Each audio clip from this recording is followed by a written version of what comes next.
This is part 6 of my online lecture on the topic matrices. And now we are going to do the next concept, that is the determinant of a matrix. So first of all, you will give the meaning. With each square matrix, we associate a scalar quantity which is called a determinant.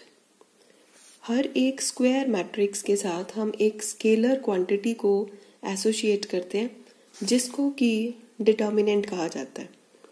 तो यहाँ से एक बात clear हो जाती है कि determinant तभी फाइंड आउट किया जा सकता है अगर हमारे पास स्क्वायर मैट्रिक्स गिवन हो. दैट मीन्स 2x2 ऑर्डर की हो, 3x3 ऑर्डर की हो, तभी आप डिटर्मिनेंट को फाइंड कर सकते हैं. और डिटर्मिनेंट को लिखने का उसका सिंबल क्या है? ए ऐसे लाइंस के बीच में लिखा जाता है. This is called determinant of A. और सिंपली det.a ऐसे भी लिख सकते हैं, but this is very popular method. This is the way how we write determinant of a matrix. Now let's take example. Find out determinant of matrix A. Matrix A हमें given है. Matrix A एक 2x2 order की matrix है.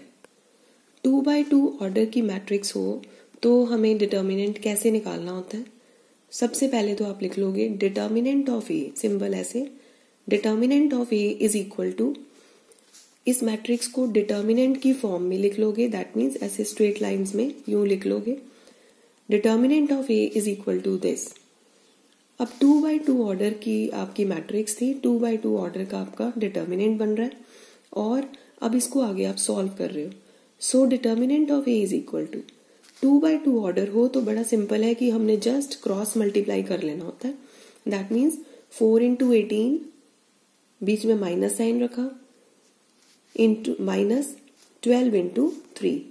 सो 4 into 18 minus 12 into 3. ऐसे cross multiply कर लेना, बीच में minus का साइन रख लेना. तो आपका आंसर आ गया this minus this is equal to 36. So you get the answer here. So 2x2 order की अगर मैट्रिक्स हो तो डिटर्मिनेंट को ऐसे क्रॉस मल्टीप्लाई करते हुए सॉल्व कर लिया जाता है. Now let's take square matrix of 3x3 order. 3x3 order की मैट्रिक्स हो तो हम डिटर्मिनेंट कैसे निकालते हैं? Find out determinant of A. A matrix है ये, तो ए मैट्रिक्स हमारा ये गिवन था और उसका ऑर्डर है 3x3. इसका हम डिटर्मिनेंट निकालने लगे हैं. तो डिटर्मिनेंट निकालने से पहले आप एक लाइन लिखोगे एक्सपैंडिंग विद रिस्पेक्ट टू. कोई भी रो कोई भी कॉलम से हम एक्सपैंड कर सकते हैं. तो जस्ट सिंप्लीफिकेशन के लिए expanding with respect to first row. That means आप लिख रहे हो कि हम फर्स्ट रो से एक्सपैंड कर रहे हो. अब फर्स्ट रो से आप एक्सपैंड करने लगे हो. 3x3 ऑर्डर की ये एक हमारी मैट्रिक्स थी.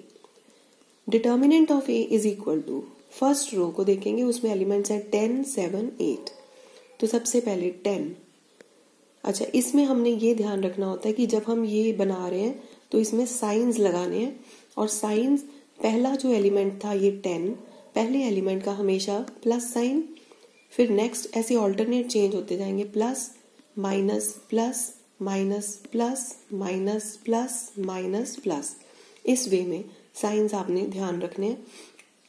तो पहला साइन है हमारा प्लस, जो हमारा लग गया प्लस 10 इंटू हम एक ऐसे इस तरह से एक, इसको माइनर कहते हैं, माइनर बना रहे हैं. दैट मीन्स एक हमने किस तरह से माइनर ये बनाया, ये जो हमारी फर्स्ट रो थी उसको छोड़ दिया और इसी तरह से हमने ये फर्स्ट जो हमारा कॉलम है उसको छोड़ दिया. So we are leaving first row and first column. बाकी का जो आपका बन जाता है उसको कह देते हैं माइनर. सो माइनर बन गया हमारा क्या, 6, 5, 5, 4.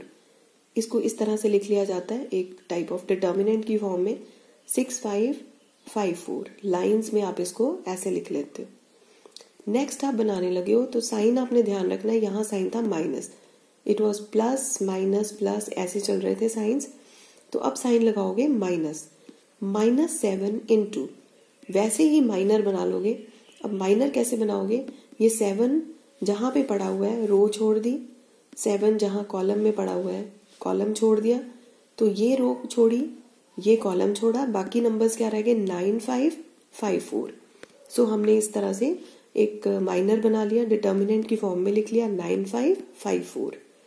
उसके बाद लास्ट एलिमेंट आप क्योंकि फर्स्ट रो से एक्सपैंड कर रहे हो, प्लस साइन लगाया, प्लस 8 इंटू माइनर बनाया। किस तरह से बनेगा, तो 8 जिस रो में है उसको छोड़ा, कॉलम को छोड़ा। सो ये फर्स्ट रो छोड़ दी आपने, ये वाला कॉलम छोड़ दिया जिसमें 8 था, बाकी रह गए 9 6 5 5। सो आपने लिख लिया 9 6 5 5 डिटर्मिनेंट की फॉर्म में। सो अगेन हम बना रहे हैं एक डिटर्मिनेंट 3x3 ऑर्डर की मैट्रिक्स का। उसको बनाने का प्रोसीजर जो 2x2 ऑर्डर की मैट्रिक्स का डिटर्मिनेंट बनाया था उससे डिफरेंट होता है।